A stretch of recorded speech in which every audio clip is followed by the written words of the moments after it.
living 8 seconds at a time, trying to tame boiling hell by gouging ugly hide.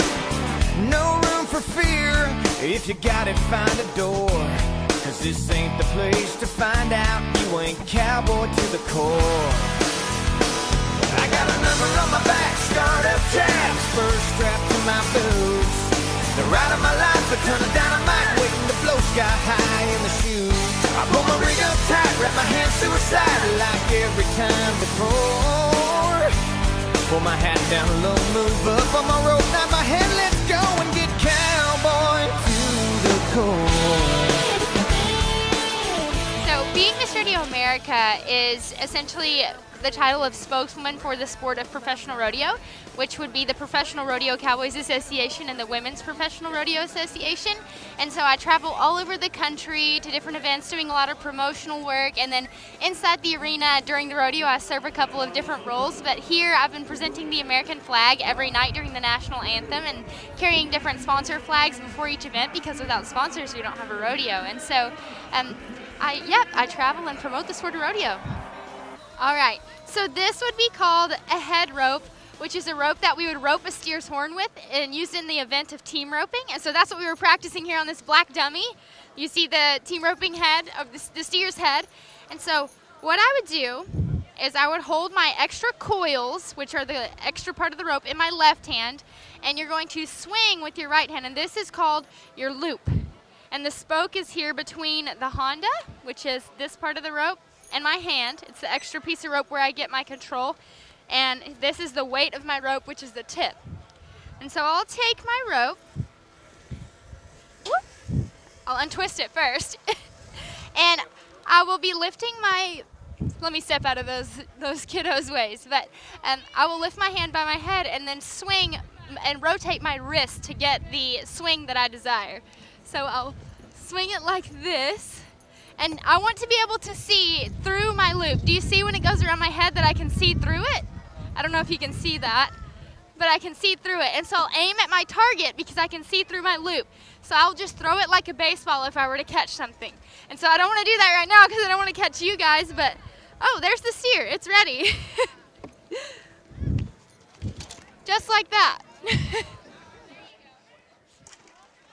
So yes, and basically from this side, yeah, okay. Well, there's 624 rodeos that we sanction across the country. There's 12 regions. This is what the Ram National Circuit Finals is. They rodeo within their own region. Sometimes it's one state, sometimes it's 2 or 3 states. They qualify through their own circuit finals to come here to this event. Now, the other event that we have, that's the biggest event that we provide, is the Wrangler National Finals Rodeo in Las Vegas during December. That is a combination of all the rodeos that they go to. There are a limited number of rodeos that a contestant can go to. In some of the events it's 70, in some of them it's 100. That means it's certain that our cowboys can only go to 70 rodeos. That would get you to the Wrangler National Finals Rodeo out there.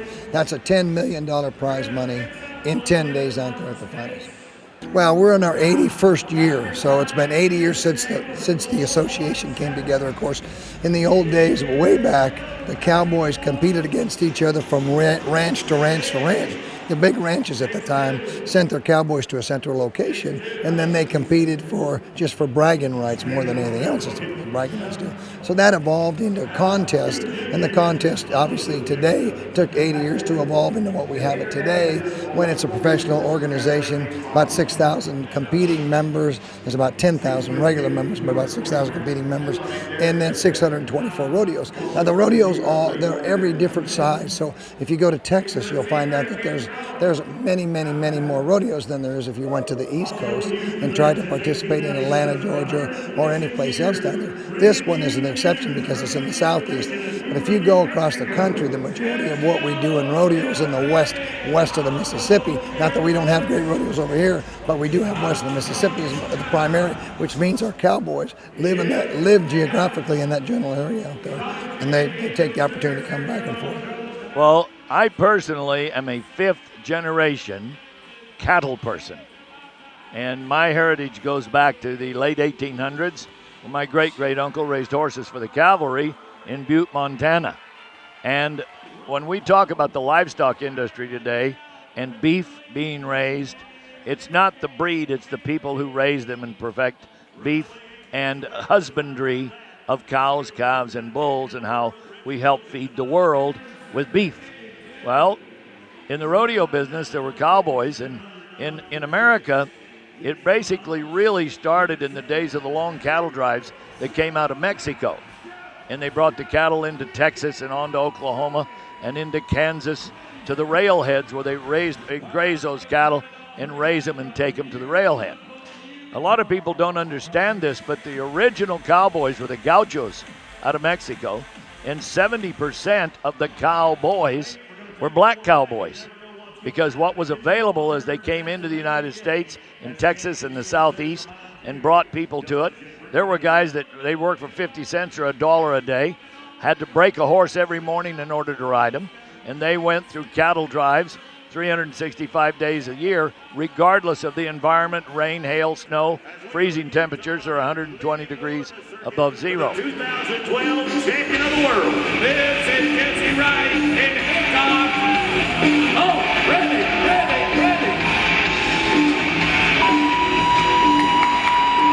Now, 15th in the world. He can use a pup with a long one, time with a short one. See the daylight. Katie Moore the door, flanking, dropping, cross them 2, 3, half inch and down balls the black. That's 6 seconds. Ticks away. And it's going to set the bar at 8 and 1. Come on now, that's where you cheer. That's where you 8 and 1. That's good. Come on now. Nice job, JJ. They're like, oh, it just looks So so easy. in my own personal life, I was raised in the environment, and I knew a long time ago that I wanted the lifestyle, and I didn't want to have to grow up and get a real job, even though I do have a couple other real jobs. But it's been good for me and my family. I've been doing this for 45 years. There's a lot of men and a few women that do what I do, and I am coming, out of the guys that were doing it in the 1930s, 40s, and 50s to come into it in the late 60s and the 70s. My style and what I do fits very well with Roger Mooney, the gentleman who I work with here. And I can remember when I had a clipboard and a list and a microphone. Look today at all of the wonderful technology that we have, from the video screens and all of that electronics that we replay, how it shoots and how it goes, to the sound and lights behind us. We're as high tech as an industry could be. And we work in a beautiful building like this. 2 weeks from now, I'm in Red Bluff, California, all outdoors, but all of the same technology. So what I've seen from the days of 8-track tapes to now, and you push a button, pre-recorded, everything set, lights, sound, pageantry, is a big thing in my life. But you think about, what did your father see in his lifetime? What did my father see in his lifetime?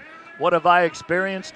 Everything that I use today is something that's been devised since the time that I started 45 years ago.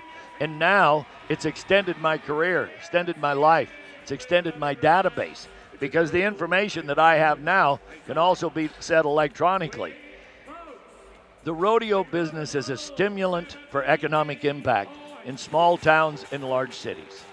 And what I benefit from it is I am surrounded by brilliant young people. I'm not a computer guru, okay? I have an iPhone. I do everything on an iPhone. With all of the technology around me and all these young people that are brilliant, with Benji Bentley that sits behind me, runs all the lights, all the signals, all the music. We put everybody's talents together. We're a team. It's not me, it's not Roger, it's not Real Screen Video over here, or Benji and his sound behind us. It's a conglomerate of all of the database information, a conglomerate of all of the young talent, and then we put it together. Somebody pushes the buttons, turns the lights off, we say hello, they turn the lights on, we buck them, we run, we rope, we barrel race, and when we're done today, think about this. This week, a short week, Thursday, Friday, Saturday, Sunday, the payoff here is $1.2 million to do what they love to do. Now, rodeo has changed out there as well. The window of opportunity has narrowed. The bucking horse riders might have 6, 7 years. The bull riders might have 4 or 5. The ropers might have 10 to 12. The ladies in the barrel race, depending on their horses, makes all of the difference. But you take all of the pageantry. That young man behind you right there, Austin Stewart, comes from Cirque Soleil. He mixes and blends into rodeo. Everything that we do, where we go, and how we do it only gets better because of the demand of the paying public, the need for entertainment, and I still say we're way too cheap. But what we do is bring the Old West alive in a New West atmosphere every day in the afternoon or at night, all over the world. The rodeo business is a lifestyle. It's not so much a sport. And so when you think about a man's going to ride a bucking horse, why does he do it? Somebody's going to rope a calf because it's as age old as the cowboy is.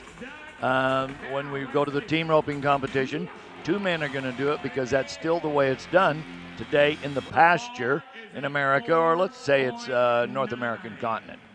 Team roping is the most widespread event in the world on the entire planet because they rope in 36 different countries. It has become quite a family entertainment value from a participation standpoint. Little kids, grandkids, my grandkids, kids, older people, and it's known and accepted worldwide. When it comes time to ride broncs and ride bulls, the old story and adage about the saddle bronc riding is basically this. There was always the horse that couldn't be rode and always the cowboy who had never been thrown. So somebody said, here's $20, let's see if he can ride him. And that's where rodeo basically got its start, and the roping that came with it and all the rest. Bull riding came later in like the 1940s. And bull riding is the danger event, if there is one, because why would you want to ride a large farm animal that big that could kill you? And the bulls have changed over the years. So when you put all of the events of rodeo together, no matter where you are in the world, and we work at the Calgary Stampede, which is the largest multicultural audience in the world because we're able to have 3,000 Korean people over here, 6,000 Chinese people over here, and a group of 200 people from Hungary. Might be somebody from Russia there. People come to rodeo because of the suspense. And it's the tall crowned hats and the high heel boots that give it that Western flair. And cowboys are kind of independent, kind of like guys that skydive, motorcycle riders. They do their thing their way and always have and always will. But it's that element of suspense. You go to the NASCAR race, you go around and around and around and around. Somebody wrecks and everybody's happy. They clean up the mess and then they go around and around. Nothing happens the same way every day in rodeo. And it's based on the age-old value of the cowboy and then the glamour of the cowgirls that go with it. You add the pageantry to it and the organization like they have here in Kissimmee, and it makes it a whole package show. I've been riding professionally probably for 10 years now, 9 years, and I've been to the NFR the last 5 years, so I'm kind of at a level to where I'm continuing to make the NFR, kind of been amongst the elite the last few years, and looking to try to step it up, win a gold buckle, and take that next step. Of course, we all shoot for making the NFR at the end of the year. That's the big goal, right? And for me now, I've been there a few times, and it's time to put my foot down and get a gold buckle or two. So, yeah, there's definitely some bragging still. Amongst us buddies and stuff, we'll give each other crap. Oh no, you think I ride good? Wait till I do this. I'll ride even better. That kind of stuff. Or I'm gonna win today. No, I'm gonna win today. It still gets tossed around. And, you kind of got to be, in my opinion, you got to be humble to the face, but in your own mind, you got to stay pretty high on yourself and pretty proud of yourself. It takes confidence to get down the road and make a living at this and be a true professional athlete. Professionalism is kind of part of the humble part of it, and then the attitude and everything you keep to yourself is what keeps you winning and keeps you amongst the top and amongst the best. Today was one of those rides I wasn't really sure where it was going to go. It felt really good to me, and when I got off, I knew it was going to be decent. You know, I was thinking all dang sure place, but it was one of those rides where I stepped off and wasn't really sure where it was going to go, and it took me to the top, so I'll take it.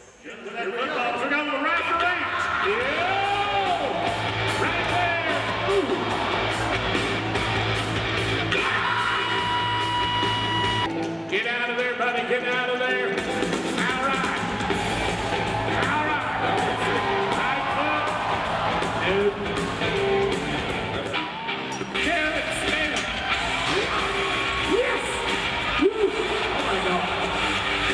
Oh, boy. It is Showdown Sunday, the culmination of the event. Ladies and gentlemen, the herd has been cut from 8 to 4. And is 19th in the world. This is Happy Trails. That's the horse number 87 on in Cheyenne. Danny Ranger, you've had quite a day. All right. We have a very good relationship with Canada already and have for many, many, many years. They have a good association up there. We have just added Mexico. They'll have some Mexican athletes here tonight. We have an agreement with Brazil, which has a lot of rodeo and per se, but not a big enough organization, not an association. But they do a lot of bull riding and they do a lot of things like that. We're also talking to Brazil, which has another form of rodeo, a little different than ours. But the problem that we have is that we expect everybody to be like what we are, follow our rule book and the things that we do, because we want a uniform. We want to put a uniform product together so that people understand it. Now, one of the things that we're doing now is the streaming, and you guys are more familiar with than I am. We're live streaming. We live streamed the Wrangler National Finals to the world last year, and the first time had a pretty good response from even China and some of the places that we don't know what our fan base is. We want the fans there, but the participation of rodeo is a very expensive sport. Those horses out there cost $50,000 to ride. There's not a lot of return dollars in it. It's not the NBA. We're not the NFL. We never will be that deal. We love our fans, and our fans are very, very true to the sport themselves and the rural community. But as far as taking the sport someplace else other than as a show, I think that's a difficult transition to make, because there aren't good horses in wherever, just any place. They're not good horses. They got to get cattle. I mean, we run on our animals. That's what we do. So it's difficult to transform that to someplace else. Well, part of the deal is, of course, getting the cattle, the right cattle. We have specific cattle that we use. We would have to expand the whole footprint of rodeo to move it someplace and actually take on a different horse system and put them together to do that. I'm not sure we're capable of that, very frankly. I think probably we could in the future, but I doubt very seriously in my career whether I'm going to see that kind of an expansion. So many individual pockets of great horsemen across the world, but not necessarily driven by rodeo. It's not the same as another sport. You can't just throw a basketball on a basketball court in any place in the world where young men and women will start to compete. This is very specific to what that is, and that's what our problem is. I'd love to have the opportunity to do that, to meet with some other people in the horse industry throughout the world and put some kind of a program together, but it is difficult. There are some difficulties that we run up against. We feel like the expansion of rodeo should be a certain amount of rodeo. I'm not sure that it's possible for us to get it to that next level. Here is your champion, RC Landingham. To the victors go the spoils. RC, congratulations. And Kissimmee, Florida is here to tell you thanks for coming to the Sunshine State of Florida. Your bareback champion, RC Landingham.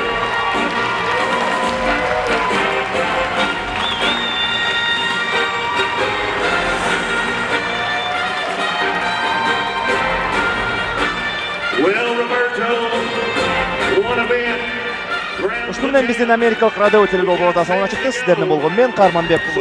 Аматаңыздар.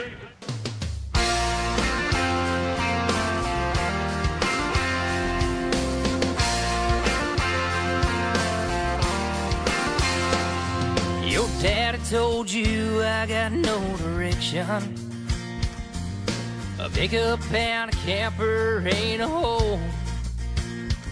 I ain't saying that he's wrong, but you gotta do this on your own. So what's it gonna be?